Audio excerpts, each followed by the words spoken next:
आठ प्रश्नावली 8.1 A B C D एक आयत दिया हुआ है जिसमें ए सी ए व सी कोण को समद्विभाजित करता है, यानी कि ये कोण इस कोण के बराबर होगा और ये कोण इस कोण के बराबर होगा।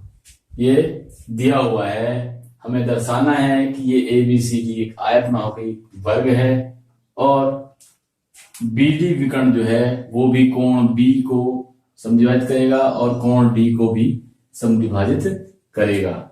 ये हमको दर्शाना है। तो देखते हैं दिया क्या है, लिखते हैं। दिया है, क्या दिया हुआ है? आयत है एबीसीडी। एबीसीडी एक आयत है, तो आयत की गुण आपको पता है कि आमने सामने की भुजाएं बराबर हैं और प्रत्येक कोण 90 अंश का है। तो दिया है ए बी सी डी एक आयत है जहां ए बी बराबर सी डी या डीसी व बीसी बराबर इसके है ए डी के। ये दिया हुआ है और प्रत्येक कोण कोण ए बराबर कोण बी बराबर कोण सी बराबर कोण डी बराबर 90 अंश।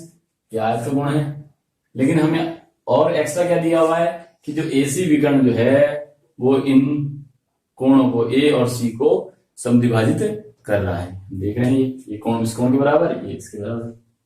तो देखें ये भी दिया हुआ, तो लिख देते हैं इसको भी। कोण बी ए सी बराबर कोण सी ए डी के, सी ए डी या डी ए सी और ये कोण यानी ए सी बी, कोण ए सी बी बराबर कोण ए सी डी के। ये दिया हुआ है। सिद्ध क्या करना है, प्रूफ क्या करना है? टू प्रूफ सिद्ध करना है, सिद्ध करना है ए बी सी डी एक वर्ग है। तो जैसा कि हम देख रहे हैं यहाँ पे प्रत्येक कोण तो 90 अंश का है, दिया ही है। वर्ग सिद्ध करने के लिए क्या है, हमको प्रत्येक भुजा क्या करनी पड़ेगी, बराबर। ए बी बराबर बी सी बराबर सी डी बराबर डी ए, ये करना पड़ेगा। ये बराबर तो इसके दिया हुआ है, ये बराबर इसके दिया हुआ है। हमें ये बराबर ये बराबर ये बराबर ये चारों भुजाएं चारों साइड बराबर दिखानी है। एक दूसरा दिखाना है विकर्ण बी डी, यानी कि जो विकर्ण यहां मिलाएंगे तो ये कोण जो बनेंगे, कौन सा बनेगा, ए बी डी, एक कोण ये बनेगा और एक बनेगा सी बी डी। एक बार मिला लेते हैं तो ए बी डी, तो दिखाना है कोण ए बी डी बराबर कोण सी बी डी के, कोण सी बी डी के। और ये कोण ए डी बी, कोण ए डी बी बराबर कोण सी डी बी के, सी डी बी के। ये दिखाना है। ये कोण इस कोण के बराबर दिखा दूं और ये इसके बराबर दिखा दूं, तो इसका मतलब होगा कि बी डी जो है वो कोण बी और डी को समद्विभाजित करती है। तो अब देखें हल उत्पत्ति, तो इसको मिटा लेते हैं अभी।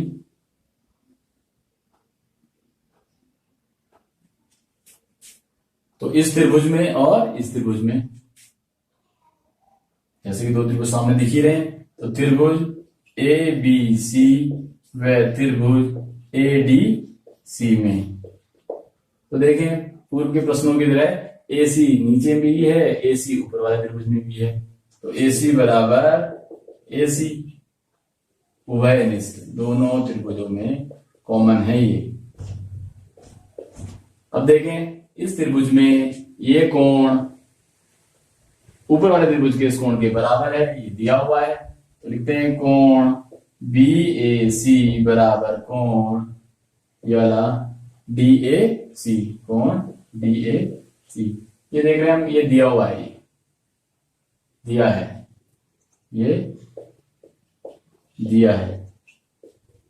और इसी प्रकार इस त्रिभुज में ये वाला कोण ऊपर वाले त्रिभुज में इस कोण के बराबर है, ये भी दिया हुआ है।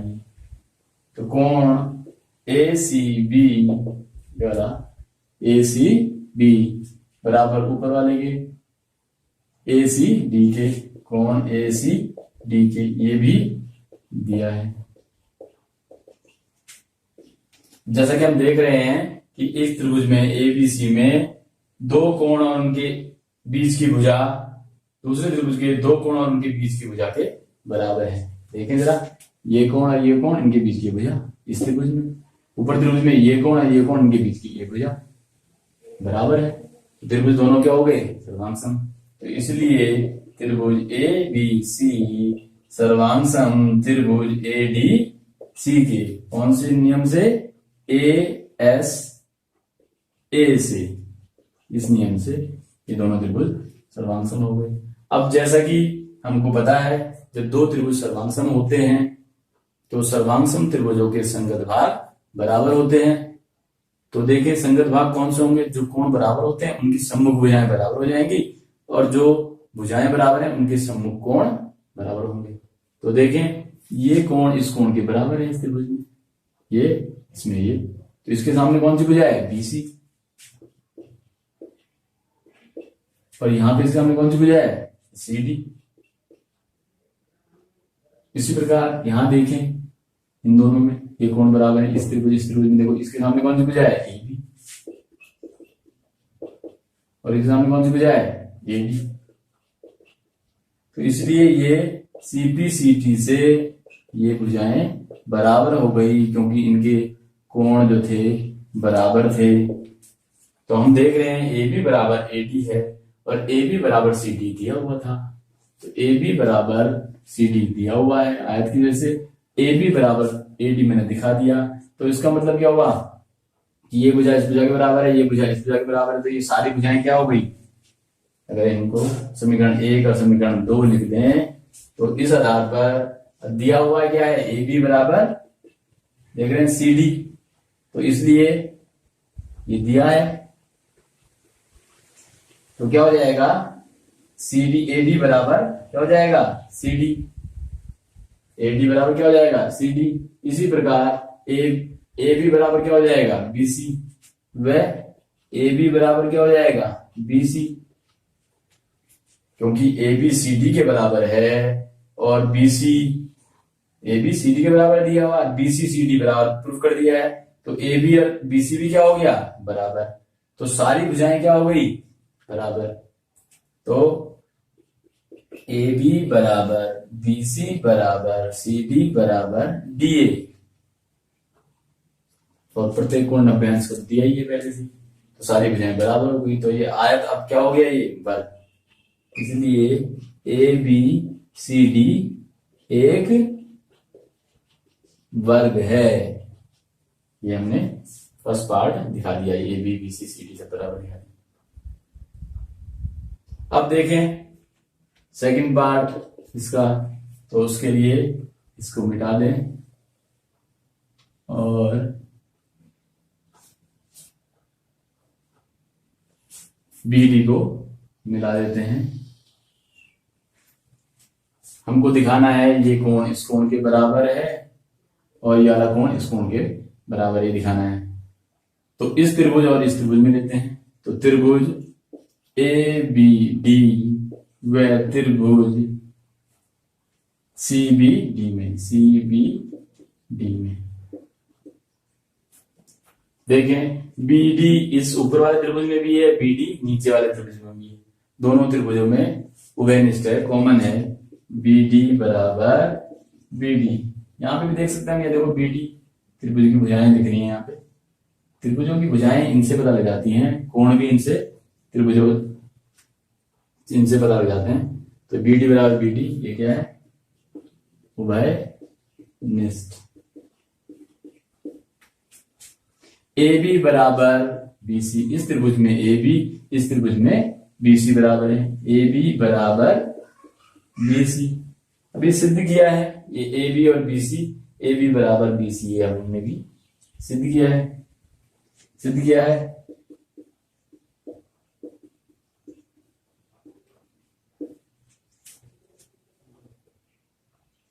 ए बी सी डी के बराबर है ऐसा भी लिख सकते थे, लेकिन हमको जो सिद्ध करना है उसके अनुकूल ही लेंगे हम, तो इसलिए संलग्न भुजाएं ली हम, ए बी बराबर बी सी, ये है बराबर, सिद्ध किया है। और इसी प्रकार ये भुजा इस भुजा के बराबर है। त्रिभुज इसमें ए बी डी में कौन सी भुजा, ए डी, और त्रिभुज सी बी डी में बराबर सी डी के, ये भी हमने सिद्ध किया है।